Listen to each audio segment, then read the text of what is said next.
Cuarta y última ponencia del día de hoy de Matías Salay, que ahí no, lo tenemos. Bienvenido. Él es doctorado en Filosofía por la Academia Internacional de Filosofía de Liechtenstein. Actualmente es profesor asociado y director del Instituto de Filosofía Edith Stein.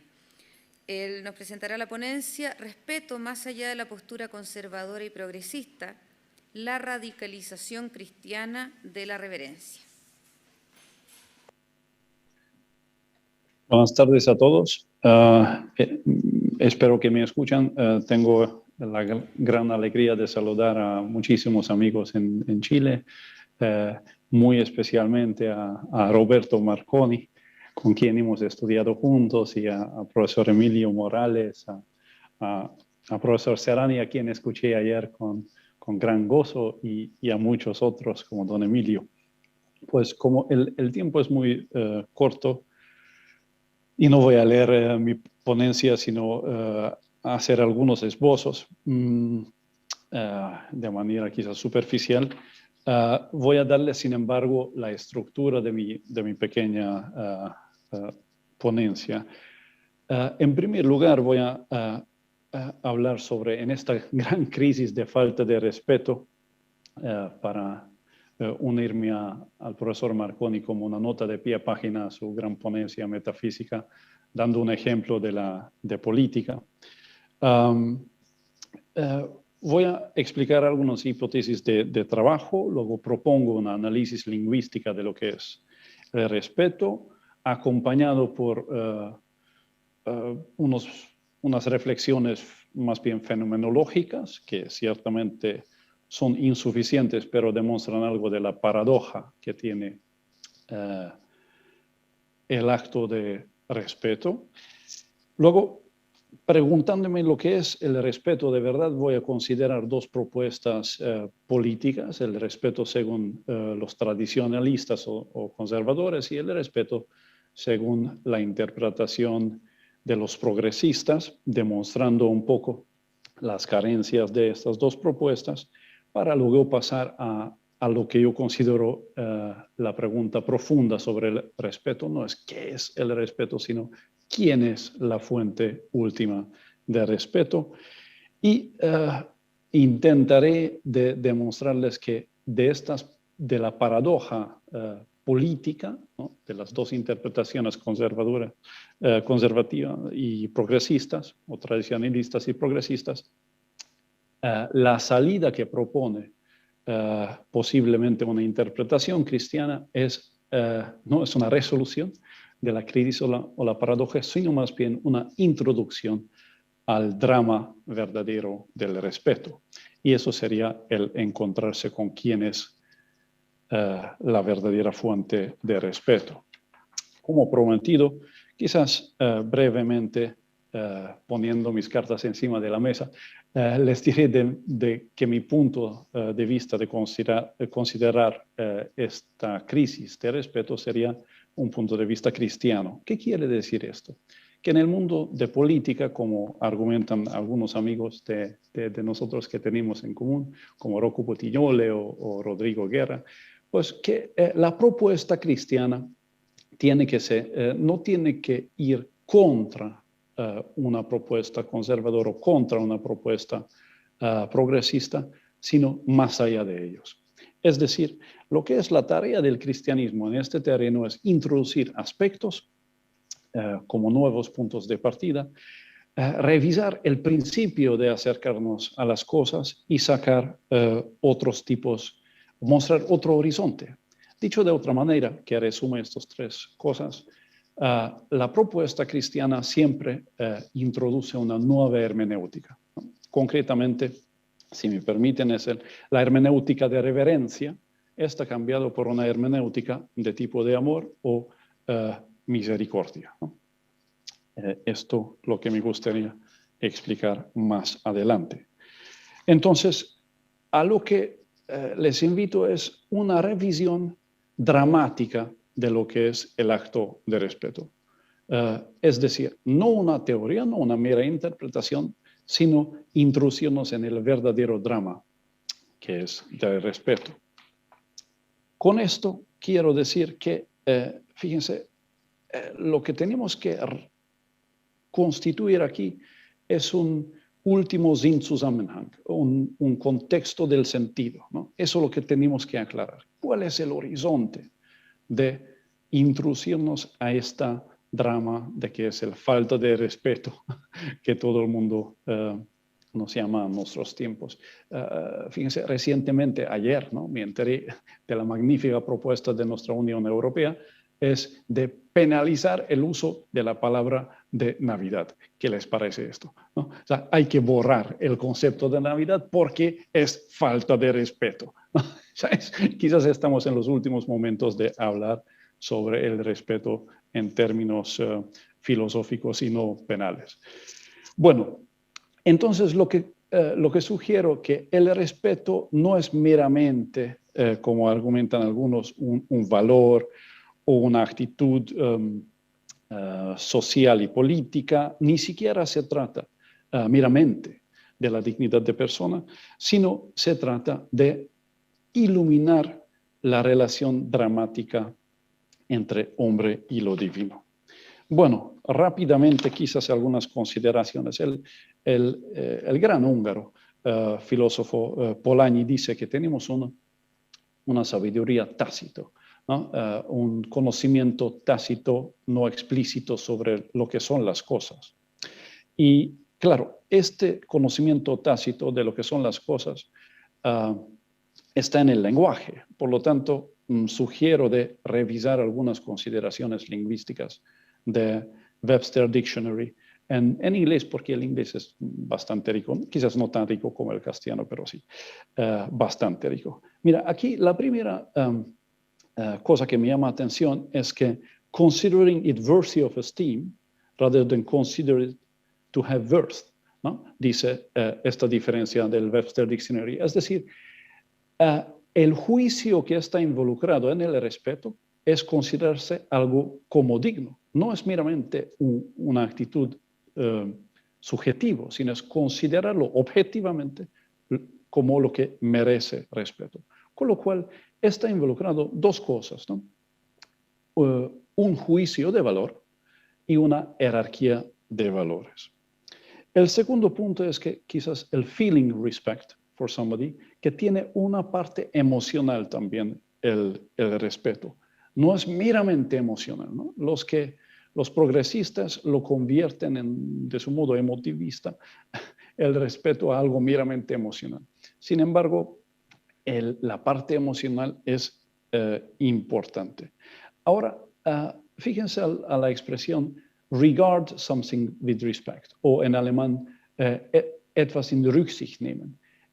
Reconsiderar algo, ¿no? Tiene algo, un elemento de considerar la temporalidad del objeto de respeto. Es decir, no meramente juzgar quién es el otro por la presencia, sino tener la magnanimidad de mirar un poco hacia su pasado y tenerlo en reconsideración. También, bueno, si me permiten una expresión alemán que también tiene algo de esencial de respeto, Hochachtung. Fíjense en esto, es una atención que hacia la cosa que me llama atención, sin llamarme atención no sería respetable, y lo que es respetable también lo considero como algo más allá de mí, ¿no? Es decir, hay un acto de subjugación, ¿no? de quitar el sombrero frente de lo que es respeto, mirarlo hacia lo alto. Bueno, tengo poco tiempo, entonces quizás es suficiente de llamar aquí la atención por otro elemento también de un juicio que no debería ser partidario de nadie, ¿no? En el Mateo 22:16, ¿no? Dicen a Jesús que tiene que juzgar sin ser partidario de uno o del otro.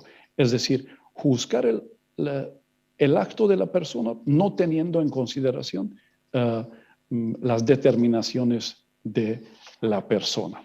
Bueno, entonces, lo que a mí me llama la atención, y tengo poco tiempo, me parece, o casi a nada, ¿no? ¿Sí? Quedan 7 minutos. Ah, bueno, pues magnífico. Fíjense, me gustaría llamar su atención por una magnífica cita que, aunque no tiene ninguna palabra sobre el respeto, pero lo revela lo que es fenomenológicamente, lo que es la raíz del respeto. En la ética Nicomachía hay una frase magnífica, hay más que una, pero hay una que nunca entendí bien. Y eso es que cuando Aristóteles, hablando de la amistad, dice que hay que, bueno, les leo, el ser es deseable porque percibimos que es bueno y la tal percepción es placentera en sí mismo. Y ahora viene, entonces es necesario tener conciencia también que el amigo existe, ¿sí? Del amigo que existe, y eso sucedería con la convivencia y la comunicación de la palabra y pensamientos, porque parecería que convivir significa esto en el caso de los hombres y no alimentarse en el mismo pasto como es el caso del ganado. Es decir, uno cuando convive el otro es cuando se da cuenta que el otro existe. Existir significa aquí otra cosa que comer con las vacas, ¿no? Estar en el mismo pasto con las vacas. Es darse cuenta que el otro participa en el ser, ¿no? Este darse cuenta, percibir el otro en la convivencia, es lo que fundamenta el respeto, ¿no? Bien, podríamos analizar esto más, pero quizás entonces podríamos resumir fenomenológicamente que el respeto tiene algunos elementos absolutamente esenciales, como es lo que acabo de explicar, un cierto principio de personalismo. El segundo es la subyugación, ¿no? Algo lo que considero respetable, porque me llama la atención, también es un cierto valor frente de lo cual yo me siento más pequeño, ¿no? Lo que me llama la atención en el sentido de seguirle. También es importante para hablar del respeto distinguidamente y no, por ejemplo, de la admiración, otras cosas, el acto, la actitud que es de cierta distancia, ¿no? Algo lo que yo respeto no lo quiero para mí, lo considero respetable. Bueno, ¿qué es el objeto del respeto? Perdón, no puedo no mencionar esto porque es gracioso, típico de los alemanes. Nikolai Hartmann dice que lo que es respetable es die Tüchtigkeit, ¿no? Una cierta diligencia de la persona. Yo lo creo que es más que esto. Lo que es respetable en la persona es la vocación de la persona.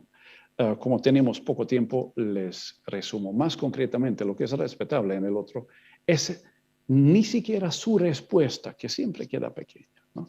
Sino es percibir en él a lo que está llamado. El llamamiento divino es lo que últimamente fundamenta el verdadero respeto, ¿no? Boll dice que es el centro moral de la persona, pero la vocación del otro es otra cosa, es más que el centro moral, es lo que el centro moral de la persona deja entrever en él, y esto es el acto de llamarlo a la existencia con una cierta misión, ¿no? Dicho de otra manera, solo, como dice Aristóteles, realmente lo que nos enseña el respeto es la cultura de la amistad. Bien, fíjense, no tenemos más tiempo, pero lo que quiero decir es lo siguiente. Los conservadores lo que proponen es de es estimar. Es, cierta manera, corre el peligro de ser elitista, ¿no? Porque valora las excelencias. Lo que proponen los progresistas es hacia el futuro, la potencia de la otra persona, por lo tanto es universal. Ahí tenemos una paradoja. ¿Cómo podemos, a su vez, respetar algo? Lo que es universal, pero tiene que ser, para estar respetable, realmente distinguido, ¿no? Lo que resuelve esta paradoja es el ejemplo de Cristo mismo frente del Padre. Ahí se manifiesta un amor que a su vez es personal y es universal, ¿no? Entonces eso nos invita a entrar en el drama. Y el drama es de respetar incluso a aquellos que no son respetables por sí mismos, ¿no? con esto el hombre se va hacia la periferia, respetable lo no respetable, o sea, respetar lo no respetable, amar incluso, más allá de respeto, del no respetable, nos pone en un cierto peligro. Quedamos fuera de lo respetable, ¿no? Precisamente a esto, me parece, nos llama el Papa Francisco cuando dice que hay que ir a la periferia. Quien ama a lo que no es respetable, no es respetable, por definición. Hace una locura, pero es una santa locura, ¿no? Es el peligro de los cristianos. La cultura del respeto se demuestra precisamente ignorar lo que normalmente es respetable. Es ir a asumir el riesgo de un amor caritativo, ¿no? Y, por lo tanto, quedarse fuera de los círculos de respetable, pero dentro de lo que es la misericordia. Entonces, el cambio hermenéutico que introduce al gran paradoja del respeto el cristianismo es de la misericordia. Eso es mi tesis y agradezco por su atención. Muchísimas gracias, profesor. No sé si tenemos algún tiempo para una pregunta, comentario. ¿Sí? Adelante. Muchas gracias, profesor, por su intervención. Una pregunta muy puntual. En su análisis, ¿qué lugar ocupa la tolerancia, que se ha vuelto como el primer principio ético de Occidente?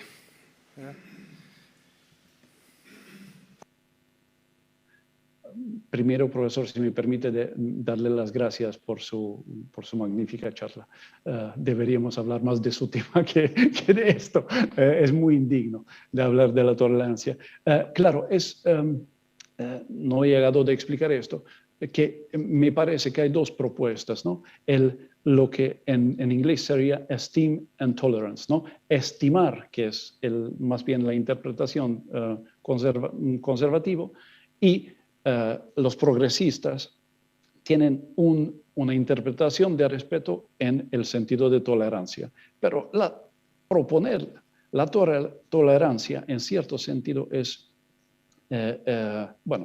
es como un performative contradiction, ¿no? Es una contradicción performativa, porque, claro, ¿cómo respetar a todo el mundo si el respeto es para aquello que es distinguido, ¿no?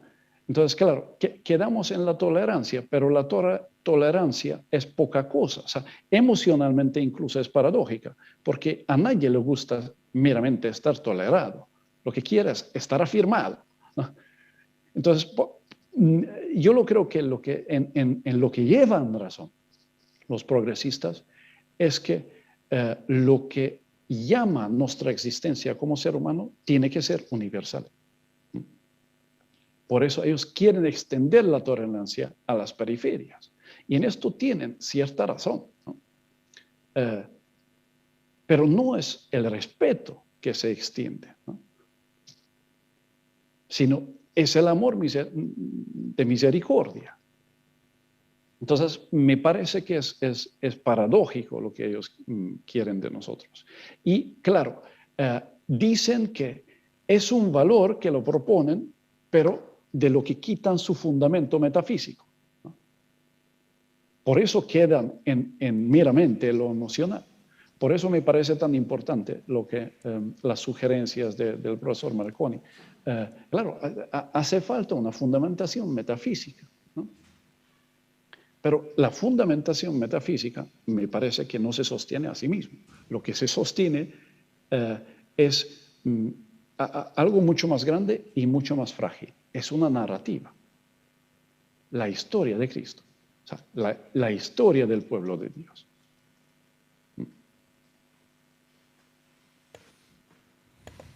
Muchas gracias, Mauricio. Y lamentablemente tiene que ser la última intervención para alcanzar con el tiempo. Sí, quizás una pregunta un poco banal, pero dentro de este esquema conservador, progresista, cristiano, sobre el respeto, ¿cómo enfocarías el respeto hacia los animales? Animales, sí, porque quizás el ejemplo de Aristóteles no mostraba mucha estima hacia las vacas, ¿verdad? Y por otro lado, podemos ver cómo los progresistas caen en un animalismo, ¿no? O animalistas. Desde esta perspectiva, ¿cuál sería la actitud cristiana de respeto hacia algo que quizás no es tan distinguido en sí mismo y tiene o no tiene un llamado potencial valorable no solo emocionalmente, ¿no? Como quizás lo hacen los progresistas? Gracias. Gracias, profesor. Desde luego, su pregunta es mucho más profundo. Entonces, si me permite dar una respuesta. Últimamente lo que he leído y lo que realmente respondería a su pregunta es un pequeño apartado en el artículo. Si ya soy director del Instituto Edith Stein, tengo que proponer la filosofía de Edith Stein en su magnífico artículo sobre Freiheit und Gnade, ¿no? Libertad y ayúdame por favor, y gracia, ¿no? Hay un apartado lo que resume esto. Pero claro, Aristóteles primero no es irrespetuoso con los animales, lo que dice que las personas tienen convivencia. Con los animales tenemos otra cosa, ¿no? Es intercambio de pensamiento donde se ve el modo como ellos participan en el ser. Ahora, ¿cómo respetar a los animales? Yo diría que el encuentro con los animales es absolutamente dramático, ¿no? Lo que no tenemos simplemente respeto por los animales, lo que tenemos es stewardship, o sea, están en nuestro cargo, ¿no? O sea, quedan en nuestro cargo. Edith Stein dice que lo propio del ser humano es entender cómo él tiene un estado privilegiado en toda la creación y desde este reconocimiento de su propia dignidad, cuidar toda la creación, ¿no? O sea, si entendemos de lo que es nuestro origen, clarísimamente entendemos nuestra relación con toda la creación y de ahí viene, creo que, el cambio de actitud hacia los animales. No sé si le he respondido, perdón. Sí, nos dice que sí está respondida la pregunta. Bien, tenemos 1, 2 minutos para algún comentario o reflexión final de nuestros expositores de esta mesa. No sé si algunas palabras de cierre o conclusión.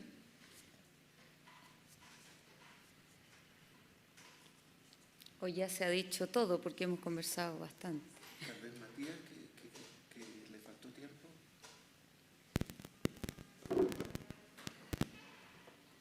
Tú dices como para, no sé, también, claro, para Johnny o Matías, si quieren hacer algunas palabras de cierre.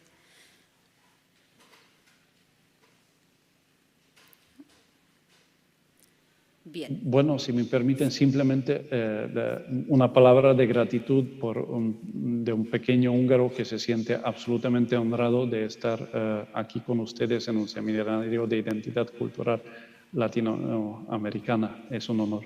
Gracias. Muchas gracias por la participación también y las excelentes ideas, ¿sí? Entonces, vamos cerrando este segundo día de Congreso. Muchísimas gracias por la participación.